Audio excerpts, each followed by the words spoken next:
Terima kasih. Baik, selanjutnya pelayanan firman oleh Bapak Pendeta Octavianus Heri Prasetyo Nugroho, MSI. Waktu dan tempat kami persilakan. Monggo Pak Pendeta. Matur nuwun, Pak Hadi dan Ibu Bapak semuanya. Mari sebelum kita merenungkan sabda Tuhan pagi ini kita berdoa. Mari kita berdoa.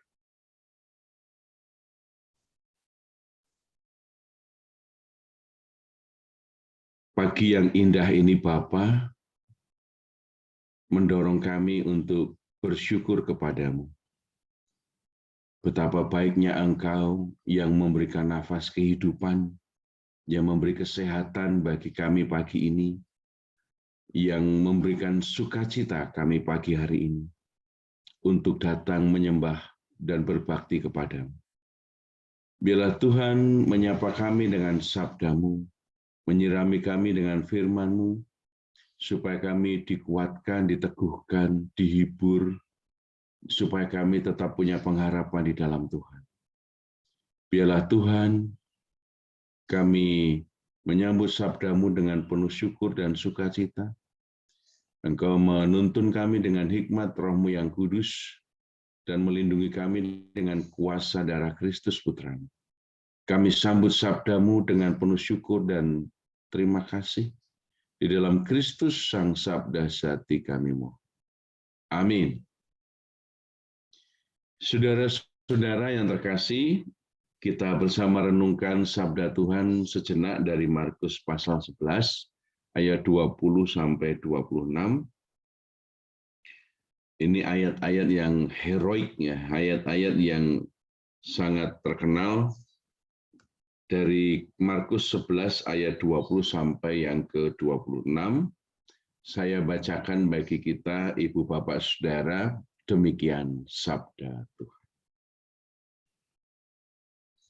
Pagi-pagi ketika Yesus dan murid-muridnya lewat, mereka melihat pohon ara tadi sudah kering sampai ke akar-akarnya.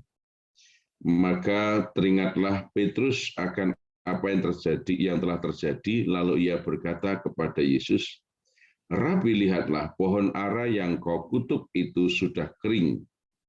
Yesus menjawab mereka, "Percayalah kepada Allah.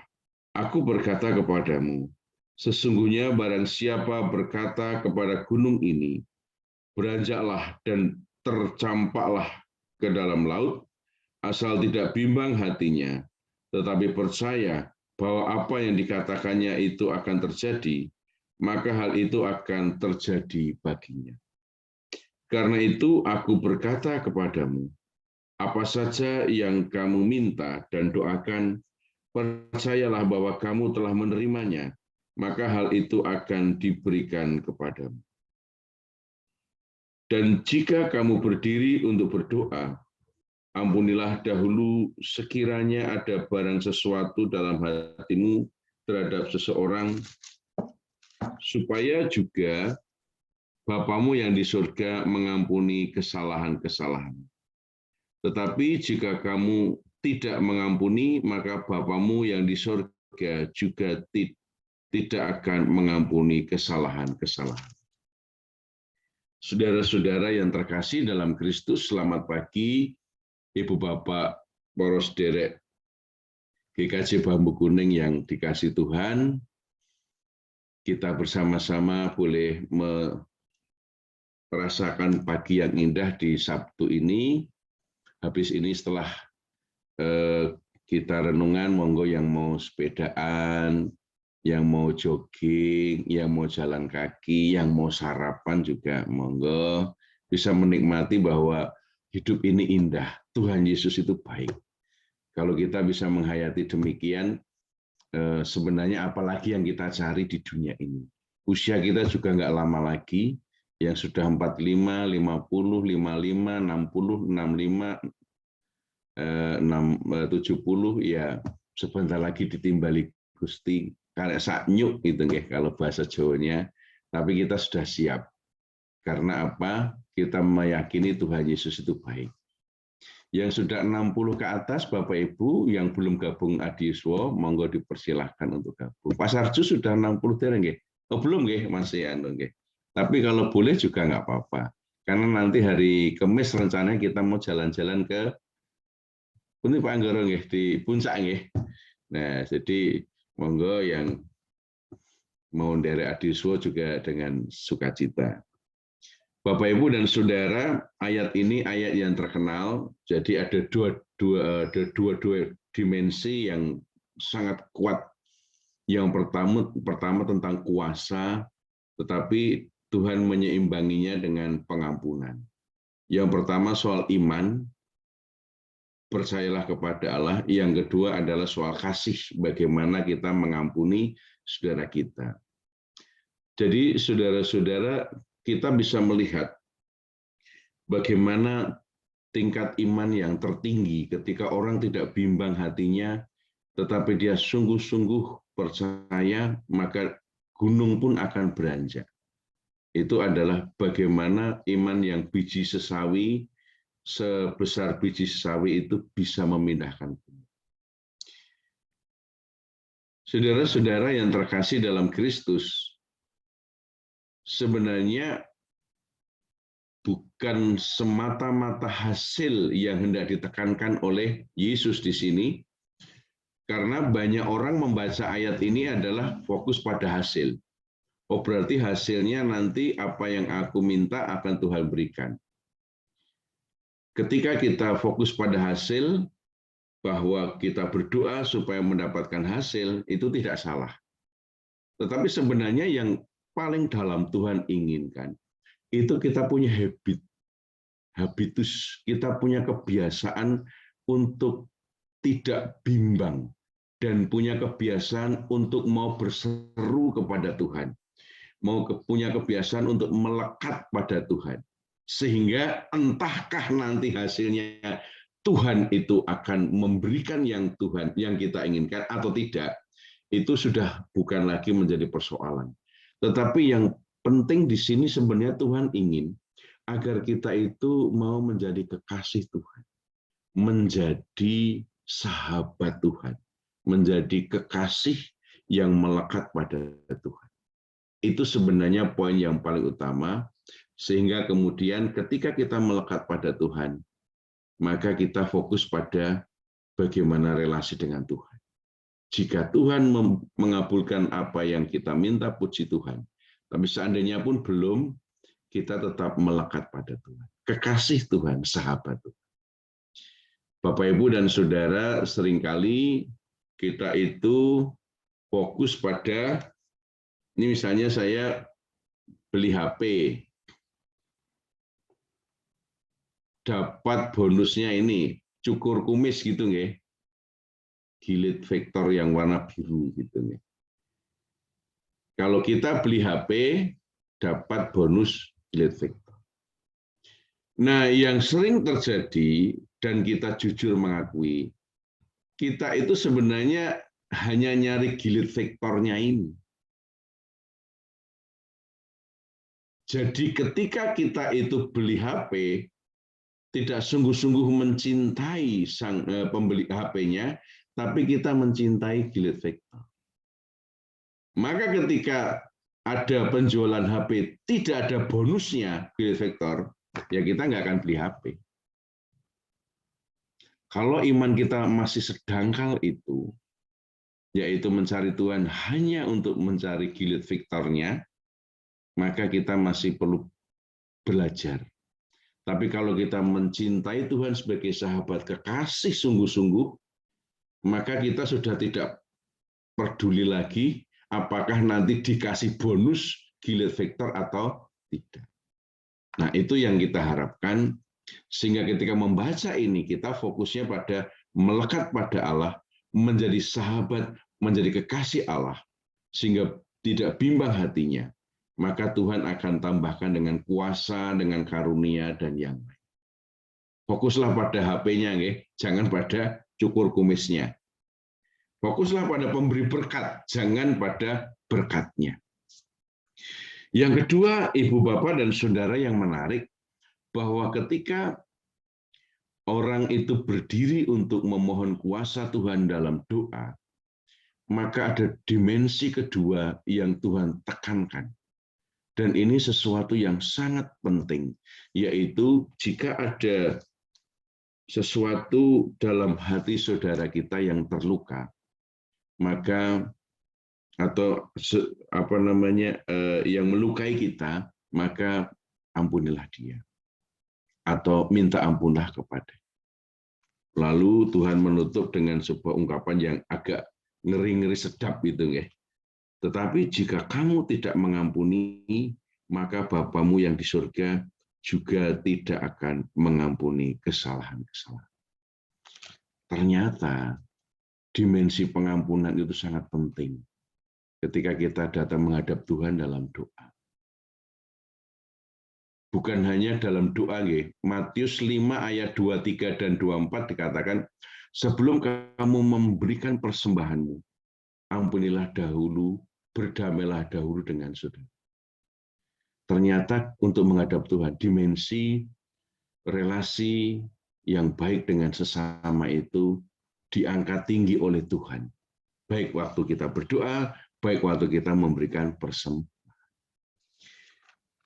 Saya ajak kita buka di Yakobus pasal 5, Ibu, Bapak, dan Saudara, untuk memperdalam soal pengampunan ini. Yakobus pasal yang ke 5. Di situ kita akan bisa melihat bagaimana refleksi tentang doa juga kaitan dengan pengampunan.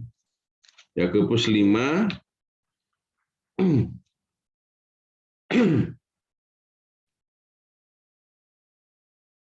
ayat yang ke-15 dan 16. Saya bacakan ya, Yakobus 5 ayat 15 dan 16.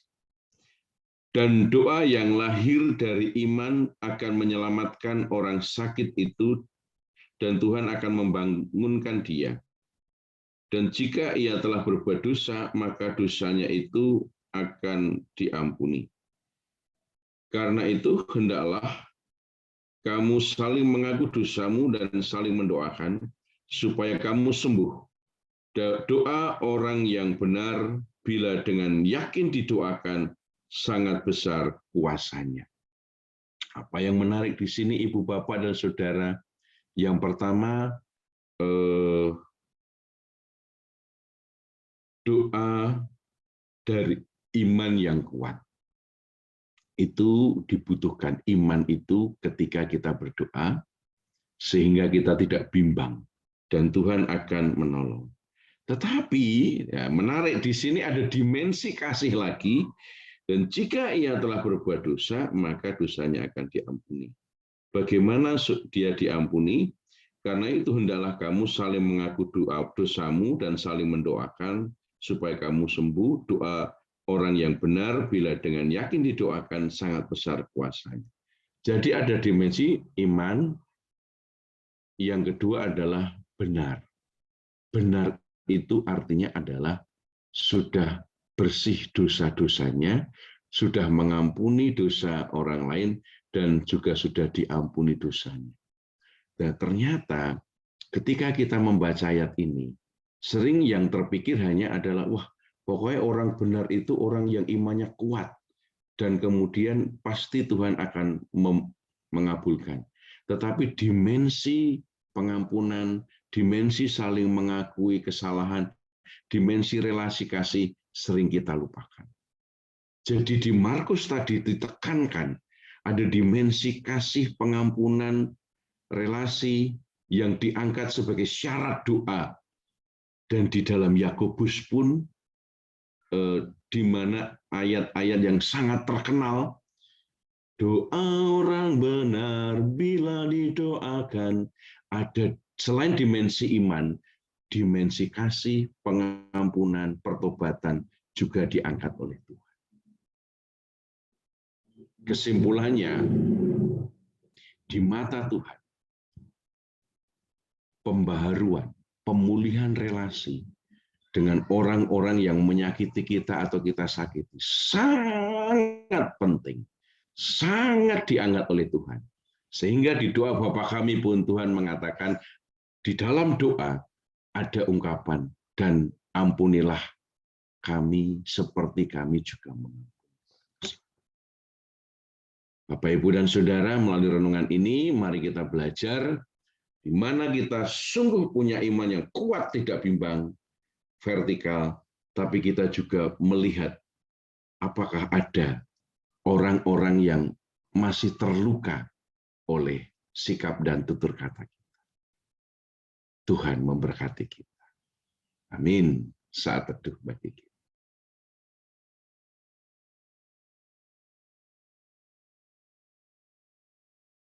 Bapa Surgawi, berkatilah kami, agar kami mengenal Engkau lebih dalam, memahami firman-Mu lebih dalam, memahami rahasia-rahasia firman-Mu, supaya kami mengerti bagaimana kami hidup.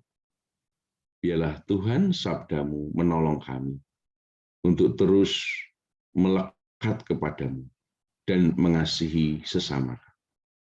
Dalam Kristus Tuhan kami. Amin.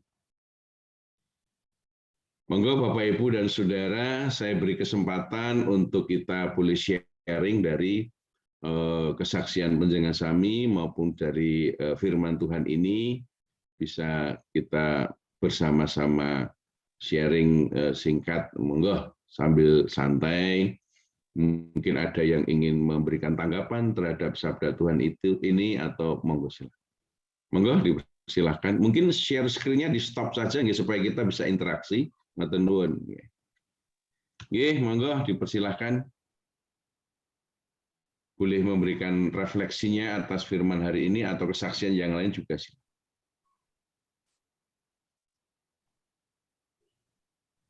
Mungkin adakah di antara panjenengan yang pernah berdoa dan memindahkan gunung? Silakan, bisa berikan kesaksian buat kita misalnya. Salam Bapak Ibu yang Halo Pak terkasih. Narto, nggih, silakan Pak. Terima kasih buat kesempatan yang diberikan kepada saya untuk berbagi kesaksian. Nggih, Di Pak. mana pertolongan Tuhan sungguh ajaib dan luar biasa. Sangat berdosa sekali apabila kebaikan Tuhan seperti ini tidak saya bagikan kepada Bapak dan Ibu. Saya ingin bercerita sedikit tentang sakit yang saya alami beberapa waktu lalu, tepatnya di bulan Desember 2021.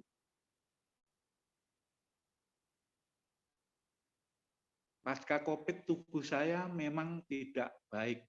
Ada beberapa gejala yang menyertai seperti rasa sesak di dada. Pada suatu hari saya merasakan sesak yang teramat hebat, sehingga istri saya dan sigap menghubungi putri saya untuk melarikan ke rumah sakit.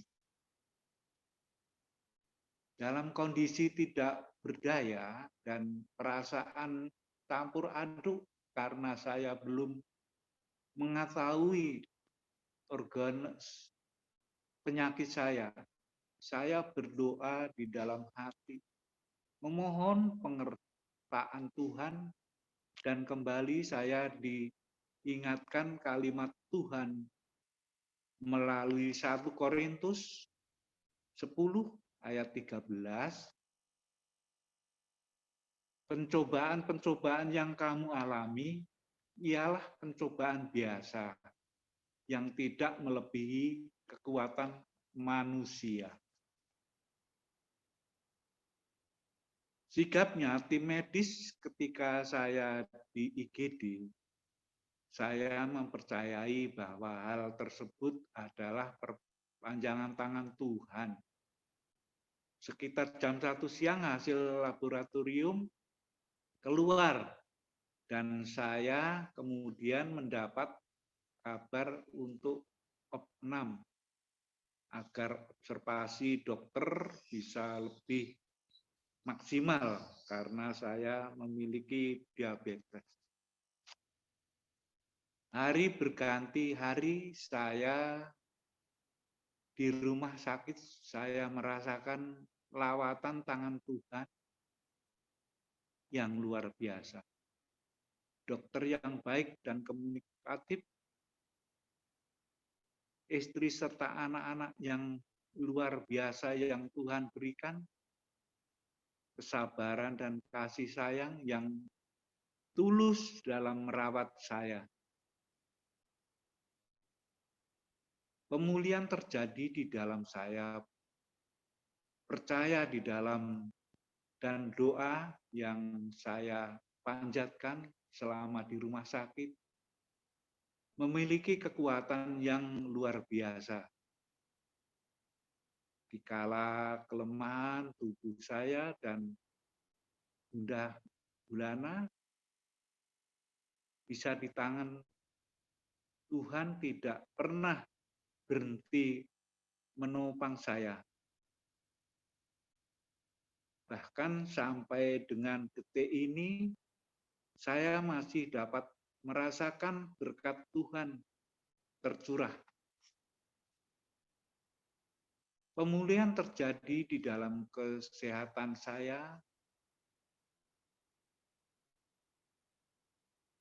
Demikianlah kesaksian saya hari ini, kiranya dapat menguatkan Bapak dan Ibu di tengah situasi serta kondisi yang sedang tidak menentu. Tetaplah berpengharapan kepada Tuhan kita, Yesus Kristus. Sekian dan terima kasih. Hatur nuwun Pak Narto untuk kesaksiannya, memberikan kekuatan buat kita semua juga, nggih. Dalam keadaan kita tertekan oleh sakit ataupun yang lain, berserah kepada Tuhan seperti yang Pak Narto lakukan itu sungguh memberikan inspirasi, punya pengharapan kepada Tuhan. Hatur nuwun Pak Narto kesaksiannya. Pak Heri. Monggo yang lain silahkan untuk sharingnya, kesaksian. Dipersilahkan. Keaturan monggo. Pak Sam Dendang nggih. Monggo. Tadi angkat tangan, dipersilahkan Pak. Monggo. Terima kasih Pak Pendeta Heri. Nggih, Pak. Halo, lan Sugeng Enjang. Sugeng Enjang. Nggih, monggo. Yang saya ingin sampaikan pada pagi ini, yaitu menyangkut dengan perikop pembacaan kita tentang mengampuni. Iya, Pak. Ada pernah orang mengatakan bahwa kalau di gereja atau saya mengikuti ibadah, apakah itu di gereja, di PA, dan ibadah dimanapun dilaksanakan, kalau saya berdoa, Bapa kami, saya tidak mengatakan atau saya tidak mengucapkan ampunilah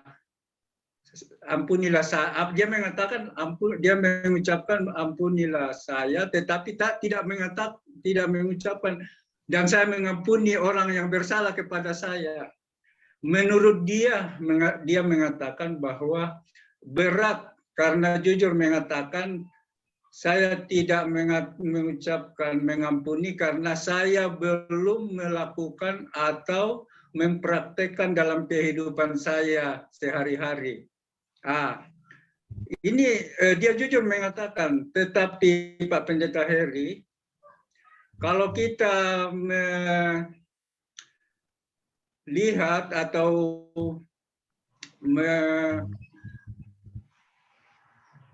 melihat perkembangan atau menelaah atau menganalisa kehidupan orang seperti ini, ya seperti kita lihat dalam Alkitab dan sudah dikatakan oleh Pak Pendeta Heri tadi, kalau kita tidak mengampuni orang lain juga kita tidak akan diampuni. Seperti ini, dia orangnya rajin beribadah, aktif dalam pekerjaan Tuhan atau dalam pelayanan. Tapi dia jujur mengatakan bahwa saya tidak kalau mengucapkan doa Bapa kami, saya tidak mengatakan kata mengampuni orang lain karena saya tidak bisa melaksanakan atau saya belum bisa melaksanakan. Apakah seperti ini, walaupun dia giat dalam pekerjaan Tuhan dan dalam pelayanan, tapi dia tidak mengampuni orang lain, apakah itu layak dan apakah itu bisa diampuni oleh Tuhan? Demikian Pak Pendeta Heri. Terima kasih Pak Sam Dendang. Wah, angel pertanyaannya ya. Angel. Karena terima kasih Pak Sam dari kesaksian itu, bahwa kalau untuk apakah itu layak tidak bukan kita yang menjadi penentu, tapi Tuhan sendiri yang akan mengukurnya. Tetapi ada beberapa tanggapan terkait dengan kesaksian temannya Pak Sam itu. Yang pertama adalah beliau punya kesadaran diri bahwa saya itu lemah dan terbatas. Itu sesuatu yang menurut saya baik untuk kita renungkan juga ya. Ada semacam introspeksi diri bahwa saya belum bisa melakukan yang Tuhan kehendaki. Nah, Yang kedua adalah, catatan kedua,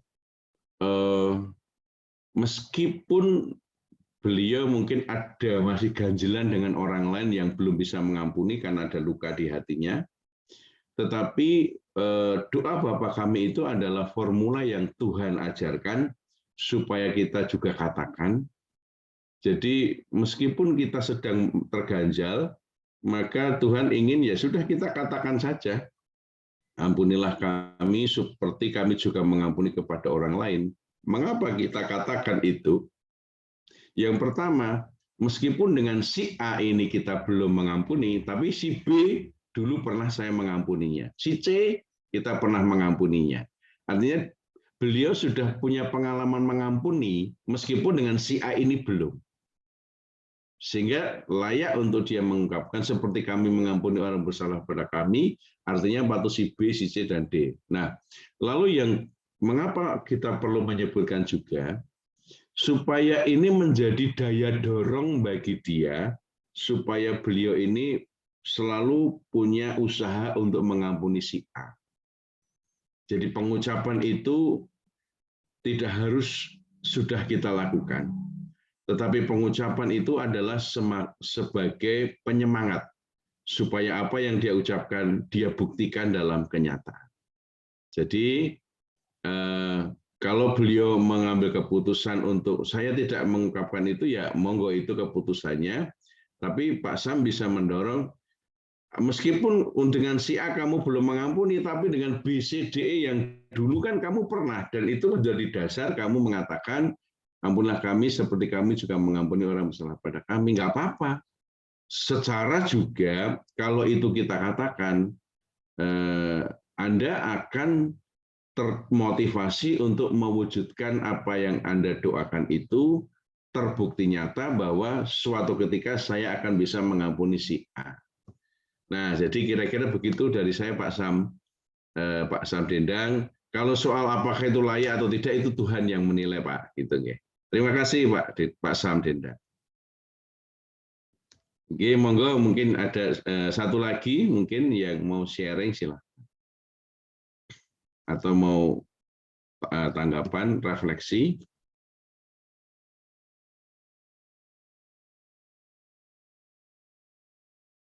Monggo, mungkin ada satu lagi yang mengungkapkan. Mungkin pernah berdoa dan sampai terjadi gitu ya. Misalnya memindahkan gunung, ya syukur kita bisa memindahkan gunung gitu ya. Atau pada waktu kita lagi di kamar mandi malam-malam karena gelap itu ya, terus tiba-tiba ada penampakan tinggi besar gitu, tapi karena kita tidak bimbang hatinya, maka kita mengatakan dalam nama Yesus pergi.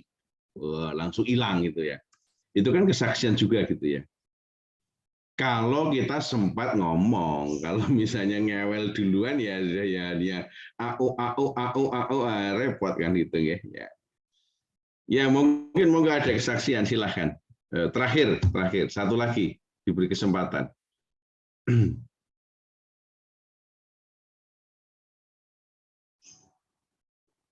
Monggo. Satu lagi. Porospo, Adi Yuswa bisa mandigani, monggo. Ada Pak Gideon mau ini sharing singkat itu kira-kira.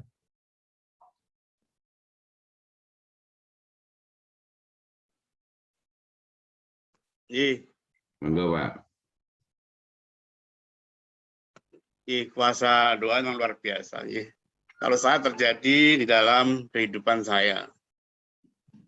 Pada waktu saya ditinggal atau di Bu Gideon dipundut. Pada waktu itu saya doa terus permintaan Bu Gideon agar diberikan cuma satu pada waktu sakit sudah feeling mungkin ampun pamit ke ibu-ibu gereja yang berkunjung. Saya pengen pulang di Jogja gitu. Ya saya berdoa terus.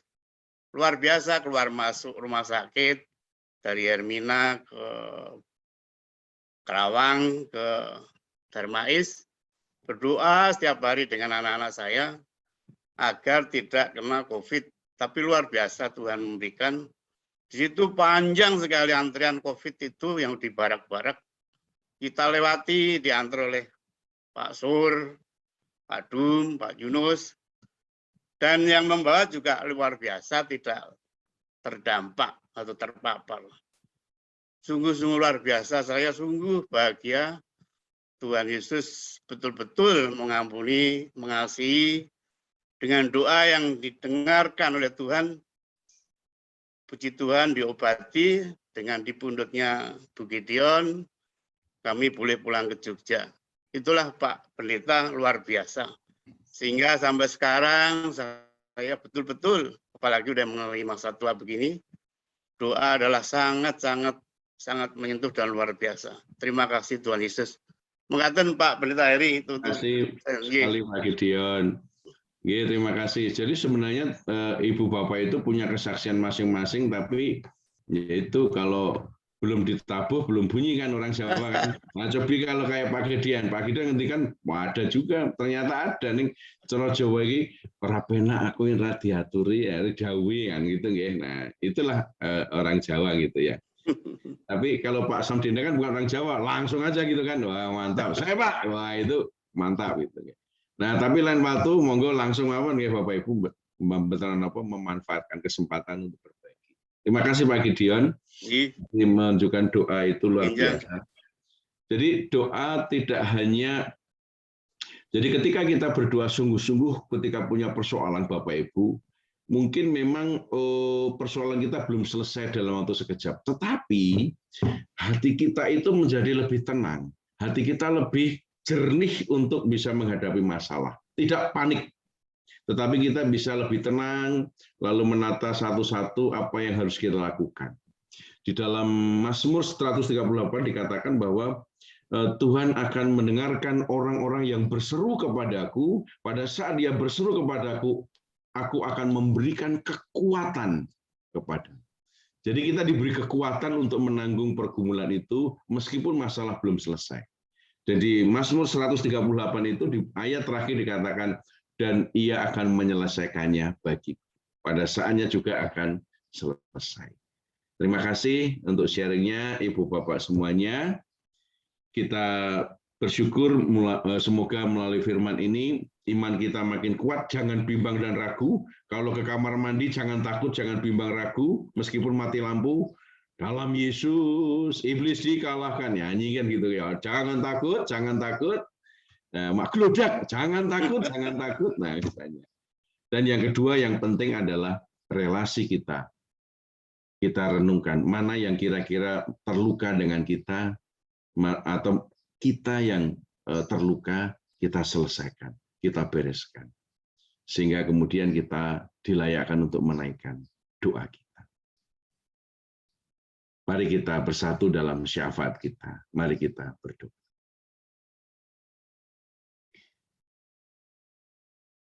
Terima kasih ya Allah, siraman rohani pagi ini yang menyegarkan kami untuk memahami betapa dahsyat kuasa doa. Betapa kami belajar untuk percaya penuh dan tidak bimbang. Dan betapa kami belajar untuk memiliki relasi yang baik dengan sesama kami. Tuhan, kami mohon ampun untuk dosa dan salah kami. Sucikan dan kuduskan layakkan kami, ya Allah, yang seringkali mendukakan hati Tuhan dan menyakiti hati sesama. Tuhan, pulihkan luka hati kami juga dengan darah Kristus, dan kiranya Tuhan menolong kami untuk bisa memberikan maaf bagi orang-orang yang menyakiti hati kami, dan juga kami dimampukan untuk meminta maaf kepada orang-orang yang kami sakiti. Sucikan, kuduskan, layakkan kami, ya Allah, karena kami lemah dan terbatas. Dan pada saat ini kami menyerahkan sepenuhnya persekutuan umat-Mu GKJ Bambu Kuning. Tuhan berkati dari komunitas anak-anak hingga para sepuh adiuswa. Tuhan menyertai dan memberkati. Berikanlah ya Tuhan sukacita dan kegirangan untuk melayani bersekutu di tengah-tengah jemaat Tuhan. Kami memohon kiranya Tuhan memberkati majelis gereja, panitia-panitia, tim-tim bebadan, pengurus kelompok personalia komisi. Tuhan memberkati, memberikan semangat untuk melayani dan bersekutu bersama. Juga untuk pendeta Kukuh dalam studinya, Tuhan berikan kesehatan, sukacita untuk menyelesaikan studinya dalam dukungan Mbak Dinda dan Kasih dan keluarga besar, sehingga Mas Kukuh semangat untuk menyelesaikan studinya.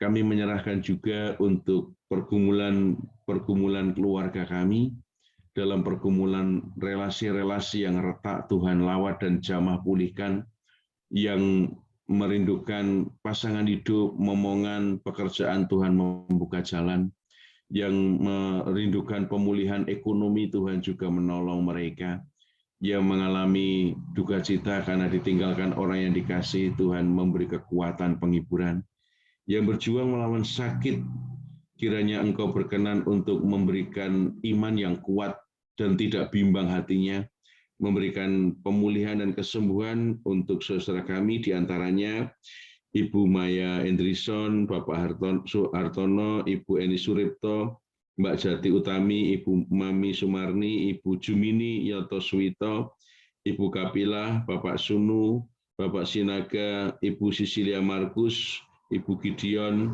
Ibu Sartiwi, Ibu Eli Rumpoko, Ibu Endang Sukatman, dan juga untuk keluarga-keluarga kami yang lain, di antara juga Mas Arief yang sekarang masih dirawat oleh karena DB, juga untuk Mbak Talita dalam proses pemulihan setelah sakit.